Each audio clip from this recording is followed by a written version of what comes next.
following is a sponsored program paid for by Robin Gwaltney Group-RE Results. Welcome to Rochester Real Estate, featuring Robin Gwaltney from Gwaltney Group-RE Results and Andy Brownell. Here's Andy Brownell on Rochester's News Talk, 1340 KROC AM and 96.9 FM. Good morning. It's already Saturday again. I'm Andy Brownell on News Talk 1340 KROC AM and 96.9 FM. And it is time to chat with Robin Gwaltney with Gwaltney Group-RE Results. Good morning, Robin. Good morning. Those holiday weeks throw me off. It does, doesn't it? Yesterday I was like, wait, how can it be Friday already? I know. This is nuts, but it's all good. It's all good. And I don't know about you. Oh, yeah, I had a great 4th. But I'm actually still tired out because I'm exhausted. Not gonna lie. We had nearby, I couldn't tell you where, some very, very, very, very late night fireworks for a couple nights in a row. Big fireworks. Oh, boy. People are getting out of control with that. First of all, I'm starting to sound old. I'm starting to sound like my parents. But it's so darn dry, and it's just so unsafe. And it's so hard on the pets and the babies and the people trying to sleep. Yeah, do it on the 4th. Get it over with. Better yet, go watch the firemen do it. So we're all safe. But anyway, I actually was a party pooper. I watched it on TV this year. I had a pool party all weekend long, and the weather was beautiful. It was just wonderful. We had 75 people. So, yeah, I'm exhausted. Definitely getting too old for this. They stayed 75 people stayed the whole weekend? Well, 75 people were here throughout Saturday, Sunday, and Monday. But oh, wow. 25 people stayed the whole weekend. Oh, my gosh. Okay. Yeah, it was busy, but it was all fun. It was fun. It was good. Well, fantastic. Well, now we're back to the normal thing for oh my gosh, till the end of the summer.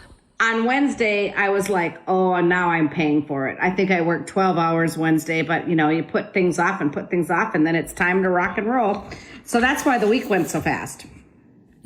And I imagine you looking through the rest of the summer and not really seeing the let up because you earlier said you were expecting a busy second half of the summer. I've been predicting this to my team from the beginning of the year. Well, you know it. I've been talking about it right here on the radio show. I think it just takes a while for people to let the whole idea of 6% is the new norm for the interest rates. And when it dips below 5, they all feel like extremely blessed. And people are out there obviously trying to buy houses. I mean, in the last 6 months, we've had 800 closed sales in Rochester, and currently we have 200 pending, but we only have 200 available. Oh, gosh. So we definitely have a shortage of supply, but us, like everybody else in the country, we are starting to see more and more new construction because I think the builders are feeling really confident about the fact that, well, there's no existing homes to buy, so people are going to buy new homes. And for the people who want to do the move up or sometimes even move down, a new home is the perfect option, and then from there, their house becomes available for somebody else. Right. So it's what we need. It's definitely what we need to see.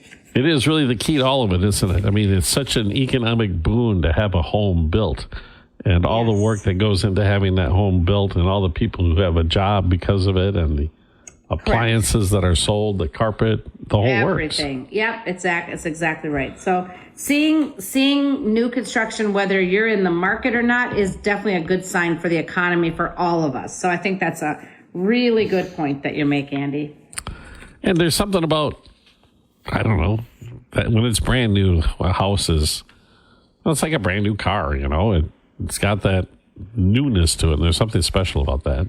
Yeah, and a lot of people really do prefer to have a brand new house. Some people, not necessarily, it doesn't matter. And sometimes, truth be told, you can get so much more for your money when you buy something that's not brand new because somebody else has already invested in the window treatments, in the landscaping, in the decor. Maybe they've put up some, wallpaper, or they've, believe it or not, wallpaper is back. Really?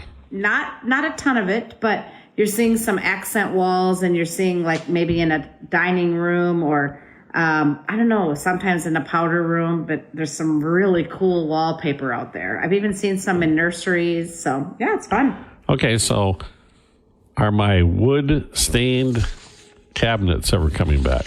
Are they oak? Yeah. I'll tell you something. oak has been around for hundreds of years. And, people are saying, oh, I hate oak. And I'm like, oak has been forever. And you know what some people do is I don't know what your cabinets look like, but some people change the hardware, or the one thing that is kind of off-putting is that real golden oak kind of stain. So people are liking more the natural oak. So lighter color. Just the natural. So if you've got that kind of golden honey oak, as they used to call it, or yellow, if you have that sanded down and you just go to the natural oak, I'm seeing many builders using that. Huh. And I'm seeing a lot of the real big craze in floors now. It's kind of gone away from cherry, and people are digging the white oak, loving the white oak. So, yeah, that's amazing. I never really liked the cherry myself. It was too dark. Too dark, yeah. I actually have a floor in my house called Tiger Wood. I always remember the name because I think of Tiger Woods, but it's got a lot of variations of colors. It's got all the way down to the really, really chocolate to the lighter, but then it has a lot of those red tones like the cherries. And sure. Quite frankly, I'm sick of it, but who changes their whole wood floor, right? So things come and go. So you just hope that it's going to come back around, and yeah, it is what it is. It's a wood floor. People come in and say, "Oh, your floor is so pretty." I'm like, I'm glad you think so. Oh well. Oh, but I know. Last week I meant to bring this up with you, but I'll bring it up really quick. I saw the wildest house in Duluth when I was up there for Grandma's Marathon a few weeks ago. Okay. It's a couple blocks from where my daughter's house is, and just happened upon it. It's called the Erickson House. Somebody took an old bridge, with the steel, the support beams for a bridge, and built a house on top of that in a ravine. Oh, so the whole house is in a ravine. It hangs over. It was built in the late 1950s, and it's for sale. And so I got to see the pictures inside on Willow because I was just fascinated by this house. I thought, what the heck is going on here? And it is as if it's a time capsule. The interior, I don't think anything's been changed since 1963. Oh, wow. Well, some really artsy kind of person. There's someone out there for every house. Yeah. And some houses that I show and I think, oh my gosh, I would not want to live here. I'll show it to people who are like, oh, I love this place. And I'm like, well, I guess it's good that there's something for everybody and that we all don't want to live in the same house. Right? Right. So, yeah, I don't know. We haven't seen anything too, sometimes we'll have some unique kind of fun ones come on the market in Rochester. We haven't really seen anything too different for a while now. Yeah, since the cave house. Yeah. And then I don't remember whatever did happen to that. I think it sold right away, and then I felt like the deal fell through, but it must have eventually sold again. I didn't really follow it. Well, I love it when the eclectic homes are out there and they exist. But I can understand why they're hard to sell as well. Yeah. Some of them, I was actually called to a really cool listing appointment yesterday, and it's a log home, so it's like logs on the outside and the inside. And it has a really big, tall wall that's all windows and overlooks Lake Pepin. So it's really, really unique, but it's not for everybody. But whoever does get that house is going to love it. But it's just, I thought, would I actually live here in a log home? I don't think it's me. Yeah, I'm looking at it going, I hate to disparage anything, but I'm thinking spiders. I felt like, does it feel clean? Does it ever really feel clean? Or do you always feel like you're in a cabin? And me, I'm a clean freak and I love everything white on white on white on white. So it's like, it's just different. And then some people come into my house and they're like, oh, this is very sterile. So, it's just something different for everybody. We have to take a break already, Robin. Oh, my goodness. Okay. Yes. We'll be back in a moment. Robin Gwaltney Group RE/MAX results here on News Talk 1340 KROC AM and 96.9 FM. We'll be right back with Robin Gwaltney and Andy Brownell on Rochester Real Estate. This is News Talk 1340 KROC AM and 96.9 FM. To Real Estate with Robin Gwaltney from Gwaltney Group-RE Results and Andy Brownell on Rochester's News Talk 1340 KROC AM and 96.9 FM. Welcome back, Andy Brownell with Robin Gwaltney, Gwaltney Group-RE Results. Robin, right before the break, we were talking about new homes being built, and you mentioned that there seems to be an upsurge in that activity. Is that just based on observation, or do you have some facts?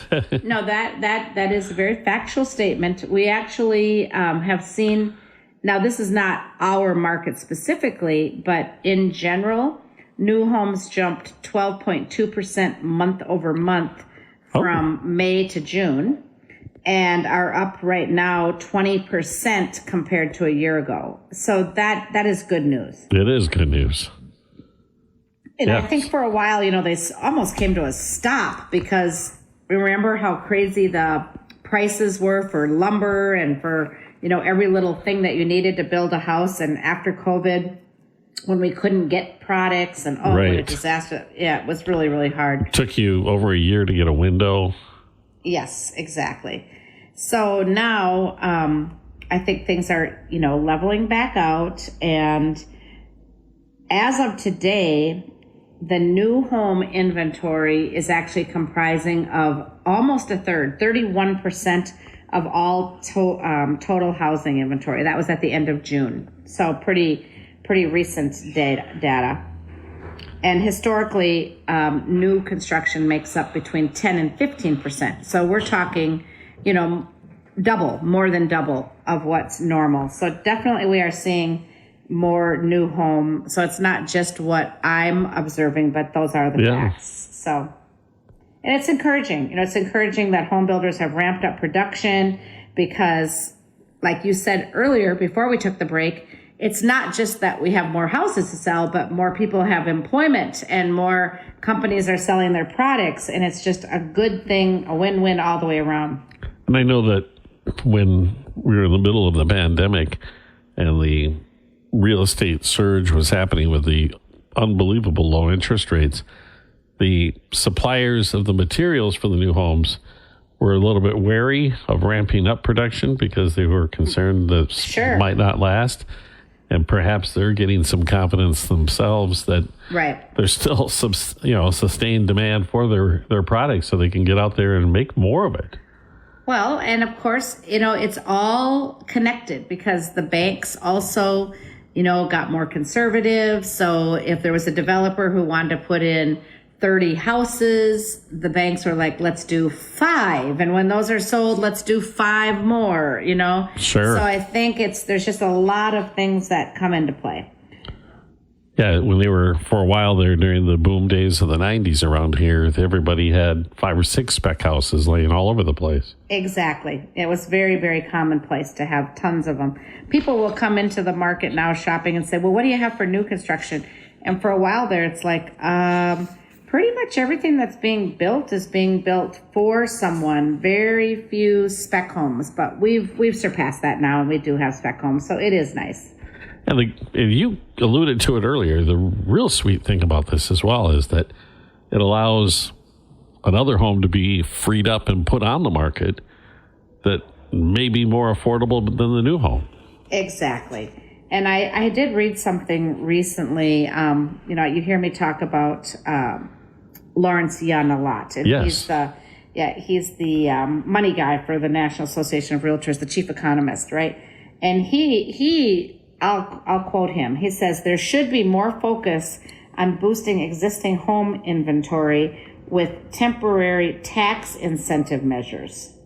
So he feels like there are, other ways to get to our end goal. And maybe, we all know we have a lack of affordable. And we've had this conversation, what is affordable? And there is a formula, like a certain percentage of the average 60% or 60 to 80% of the average income, whatever that contingent of people can afford. And that's where we really fall short. So if some people who've been in their maybe smaller, older house for a while are ready to build and move up, then that house becomes a more affordable option for a new home buyer. Yes. What the technical term is churn. I'm joking when I say that. Yep. It's total though. It's true.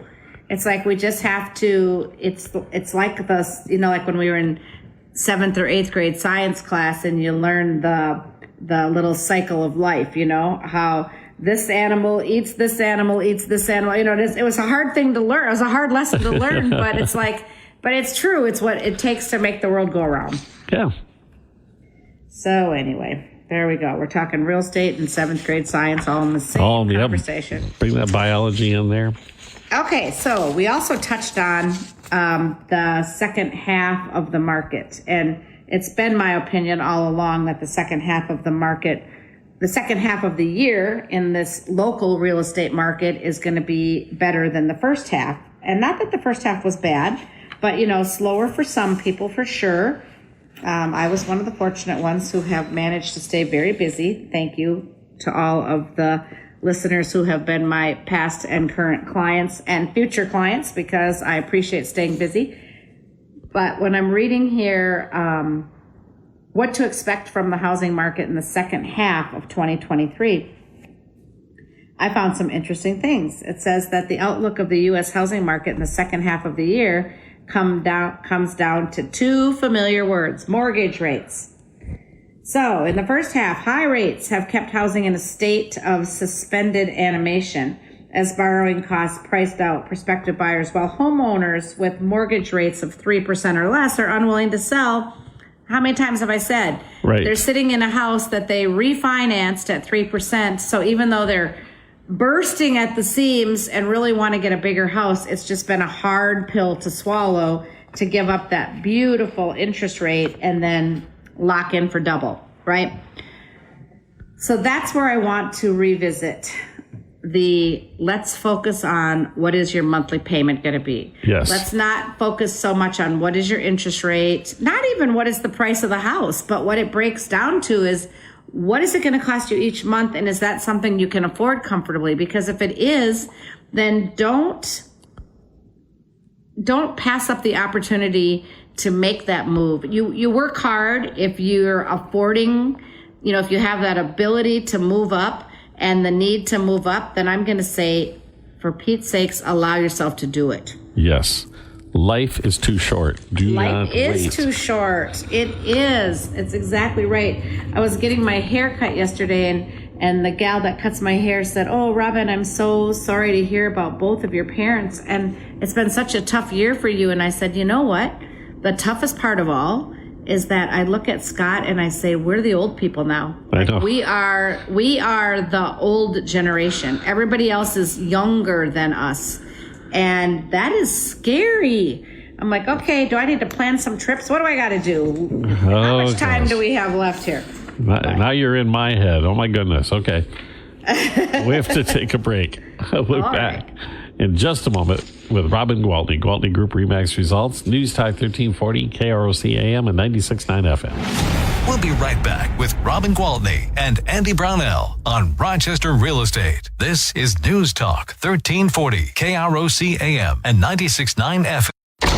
Rochester Real Estate with Robin Gwaltney from Gwaltney Group-RE Results and Andy Brownell on Rochester's News Talk 1340 KROC AM and 96.9 FM. We are back with Robin Gwaltney, Gwaltney Group-RE Results.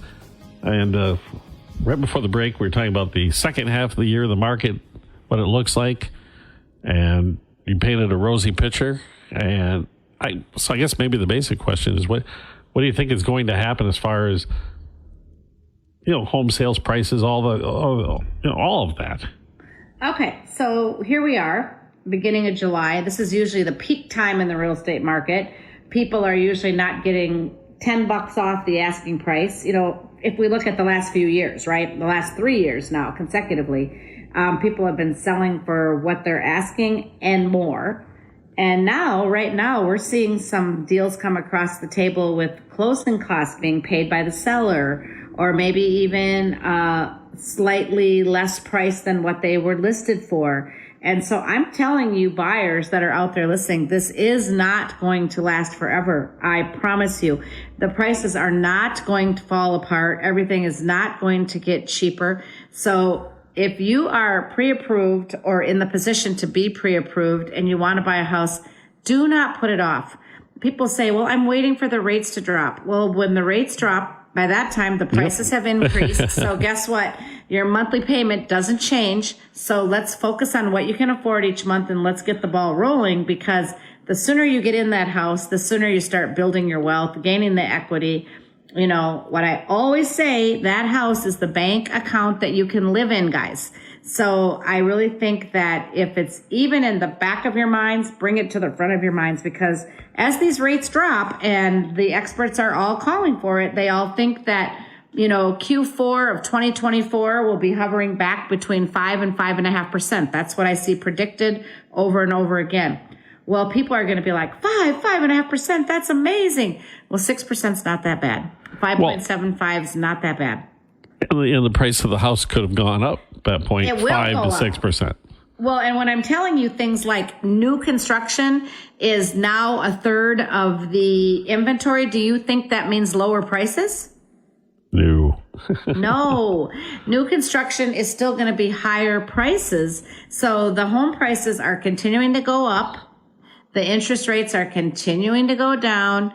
The supply right now is still short, but there, believe it or not, are still people out there willing to negotiate. So I feel like it is a great time to be a buyer.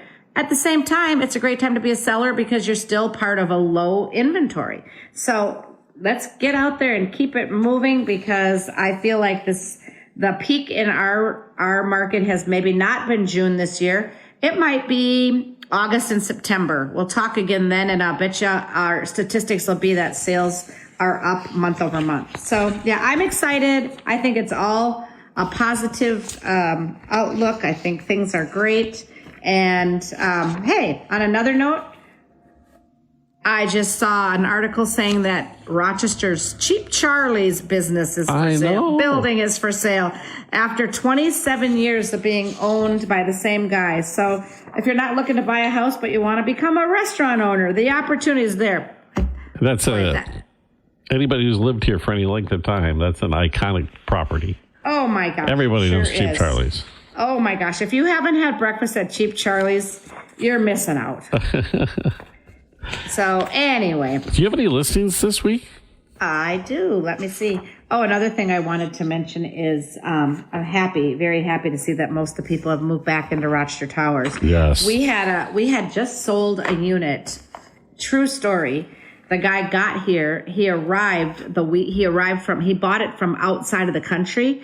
He arrived here the weekend that they had to evacuate. So he knew nobody. Oh, it was terrible. But it was fine. He ended up going over to those dorms at the old Hilton and staying there. And now he's moved back in and settled. But yeah, that was crazy. All right. So let's see. What do I have for a new listing? I have got a great townhome over at 1549 Alexander Road Northeast. And this one has 3,358 square feet. So when you think about a townhome, you might think of downsizing, but 3,358 square feet is not really too small. Has a nice big 2-car garage. It has 4 bedrooms and 3 baths, and it is beautiful. It's had one owner, and it was only built in 2022, so they did not live there long at all, but circumstances changed, and they had to move. And that one is listed for $540,000. It's a beauty. Yeah, very, very nice place. That's right over by the new Purple Goat, Haley's, sure. Road. Yeah, yep. It's a very nice location over there. So practically brand new. Yeah, so it is. And it's better than brand new because, again, the window treatments are in. It's a couple with no kids, no pets, so it's an immaculate condition. Very, very nice place. I have one at 2018 7th Avenue Northeast. This one is 3,472 square feet, 449.9, 4 beds, 3 baths. And I've got, I think that one. I had a really nice one. I still have it. 2606 Crest Lane Southwest. Just right out at the end of the road there. We have accepted an offer, but that offer is contingent on getting their home sold. So, how that works for people who don't completely understand it is if you want to make an offer on something that has accepted a contingent offer, as long as you're in a position to come in non-contingent, the seller has the option to bump the other offer and take yours. I did not know that. Yeah, that is true story. And so sometimes people say, oh, shoot, that one's already under contract. Well, that usually just means it's a good house and it's sold quickly because somebody really wanted it. But if the next buyer doesn't have to sell a house, the seller may say, fine. Now, I've seen it go the other way where sellers say, no, these people seem really nice. They've got a beautiful house. I'm sure it'll sell. They wrote us a great offer. We'll just give them some time to get theirs sold. But it legally, you can't bump that offer. So it all goes down to the seller, right? It all goes down to the seller. The seller doesn't have to bump the offer by any means, but they have the ability to if they so choose. Interesting. Yeah. So, and I think there's a showing today, actually. Of the one on Crest Lane? Yeah, so maybe somebody's going to try to bump that offer. Who okay. Well, Robin. All right. It's that time already. I know it is. It's crazy. It's okay. I got to get to work. You're always working. But if somebody wants to talk to you about the Crest Lane house or the 2022 townhome, or if they have a home they want to sell and they just want to have that chat about the market and real estate, how do they get a hold of you? Yes, anytime. I'm always open for a conversation. Sometimes people just have curiosity questions, and I'm happy to answer those as well. My phone number is 507-259-4926, and I most certainly welcome your calls. All right. Robin Gwaltney with the Gwaltney Group-RE Results. We'll chat again next Saturday on News Talk 1340, KROC AM and 96.9